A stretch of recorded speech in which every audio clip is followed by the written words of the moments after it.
നമ്മളെ മാറ്റി നിർത്തുന്നവർക്കാണ് ഒരുപാട് കാരണങ്ങൾ വേണ്ടത്. നമ്മൾക്ക് മാറി നിൽക്കാൻ ഒരൊറ്റ കാരണം മാത്രം മതി. അവർക്ക് നമ്മളെ വേണ്ട എന്ന ഒരൊറ്റ കാരണം. ധാരാളം പ്രതികൂല ചിന്തകൾ നമുക്ക് ഉണ്ടായേക്കാം. അവയെ നമ്മുടെ മനസ്സിൽ വേരുപിടിക്കാൻ അനുവദിക്കാതെ മറക്കാൻ ശീലിക്കുക. ഒരു വ്യക്തിയോട് നിങ്ങൾ കയർത്ത് സംസാരിച്ചാൽ അത് എന്തിൻ്റെ പേരിലായാലും നിങ്ങളെ തന്നെ അസ്വസ്ഥനാക്കും. അതുകൊണ്ട് അത്തരം സാഹചര്യങ്ങൾ ഒഴിവാക്കാൻ ശ്രമിക്കുക. നിങ്ങളുടെ നോവുകൾ സത്യസന്ധമാണെങ്കിൽ കാലം അതിന് പകരം ചോദിക്കാതെ കടന്നു പോകില്ല. അത് കാണുവാനുള്ള അവസരവും നിങ്ങൾക്കുണ്ടാവും. സകലരെയും സംതൃപ്തിപ്പെടുത്തിക്കൊണ്ട് ഒരു ജീവിതം ആർക്കും സാധ്യമല്ല. എന്നാൽ നിങ്ങൾക്ക് സ്വയം സംതൃപ്തി നൽകുന്ന കാര്യങ്ങൾ ചെയ്ത് ജീവിക്കുക എന്നത് സാധ്യമായ ഒരു കാര്യവുമാണ്. കുന്നോളം സ്നേഹം ഉള്ളിലുണ്ട് എന്ന് പ്രസംഗിക്കുന്നതിനേക്കാൾ നല്ലത് കടുകോളം സ്നേഹം പ്രവൃത്തിയിൽ കാണിക്കുന്നവരെ വിശ്വസിക്കുന്നതാണ്. വളർത്താനും തളർത്താനും കഴിയുന്നവരാണ് നമുക്ക് ചുറ്റുമുള്ളത്. വളരുമ്പോൾ അമിതമായി അഹങ്കരിക്കരുത്. തളരുമ്പോൾ പിൻവാങ്ങുകയും അരുത്. തുറന്നു പറയേണ്ട കാര്യങ്ങൾ തുറന്നു തന്നെ പറയണം. ഒന്നുകിൽ അതൊരു പുതിയ തുടക്കം ആയേക്കാം, അല്ലെങ്കിൽ അവസാനവും. എനിക്കില്ലാത്തത് നിനക്കും വേണ്ട എന്നല്ല, പകരം എനിക്ക് കിട്ടാതെ പോയത് നിനക്ക് കിട്ടട്ടെ എന്ന് ചിന്തിക്കുന്നിടത്താണ് നാം മനുഷ്യരാകുന്നത്. സ്നേഹമായാലും ബഹുമാനമായാലും കരുതലായാലും അർഹിക്കുന്നവർക്ക് മാത്രമേ കൊടുക്കാവൂ. ഇങ്ങോട്ട് കിട്ടാത്ത ഒന്നും തിരിച്ചു കൊടുക്കേണ്ട ബാധ്യത നമുക്കാർക്കുമില്ല.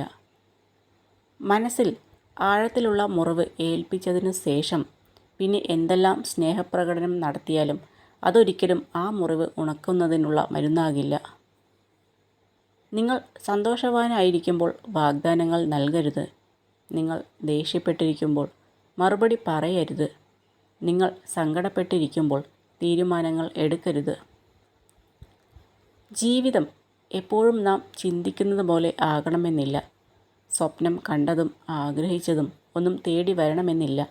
നാം ആഗ്രഹിക്കുന്നത് പലതും നമ്മെ തേടി വരും. ചിലത് നമുക്ക് സന്തോഷവും ചിലത് ദുഃഖവും സമ്മാനിച്ച് കടന്നു പോകും. ബന്ധങ്ങളിൽ പിരിയുക എന്നത് വളരെയേറെ വേദനയുണ്ടാക്കുന്ന ഒന്നാണ്.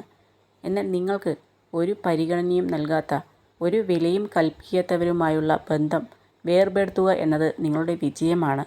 അതൊരിക്കലും നഷ്ടമല്ല. നല്ല ഹൃദയമുള്ളവരെ തിരഞ്ഞെടുക്കുക. കാരണം 1000 മനോഹരമായ മുഖങ്ങളേക്കാൾ മികച്ചതാണ് ഒരു മനോഹരമായ ഹൃദയം. മറ്റുള്ളവർ നമ്മളോട് എളുപ്പത്തിൽ ക്ഷമിച്ചേക്കാം. പക്ഷേ നഷ്ടപ്പെട്ട വിശ്വാസം വീണ്ടെടുക്കുക എന്നത് പലപ്പോഴും അസാധ്യമാണ്. എളുപ്പത്തിൽ ലഭിക്കുന്നത് എന്തും എളുപ്പത്തിൽ തന്നെ നഷ്ടമാകുന്നു. ലഭിക്കാൻ ബുദ്ധിമുട്ടുള്ള കാര്യങ്ങൾ നഷ്ടപ്പെടാനും ബുദ്ധിമുട്ടാണ്. മറ്റുള്ളവരുടെ തെറ്റും മനസ്സിനേറ്റ മുറിവുകളും വെറുപ്പും പ്രതികാരവുമൊക്കെ ചിന്തിച്ചിരുന്നാൽ ഭംഗിയായി ജീവിതം മുന്നോട്ട് നയിക്കാൻ കഴിയില്ല. ഒരിക്കലും സന്തോഷവും ഉണ്ടാകില്ല. നമുക്ക് വേണ്ടിയും ചിലതൊക്കെ ചെയ്യണം. നമുക്ക് വേണ്ടിയും സമയം മാറ്റിവെക്കണം. നമുക്ക് വേണ്ടിയും ജീവിക്കണം. ഒരുങ്ങിയാൽ മാത്രം പോരാ, നമ്മിലെ പ്രകാശം ആസ്വദിക്കുകയും വേണം. പല പ്രശ്നങ്ങളും പരിഹരിക്കപ്പെടാതെ പോകുന്നത് പ്രശ്നങ്ങളുടെ സങ്കീർണത കൊണ്ടല്ല, അവ കൈകാര്യം ചെയ്യുന്നവരുടെ അയോഗ്യത കൊണ്ടാണ്.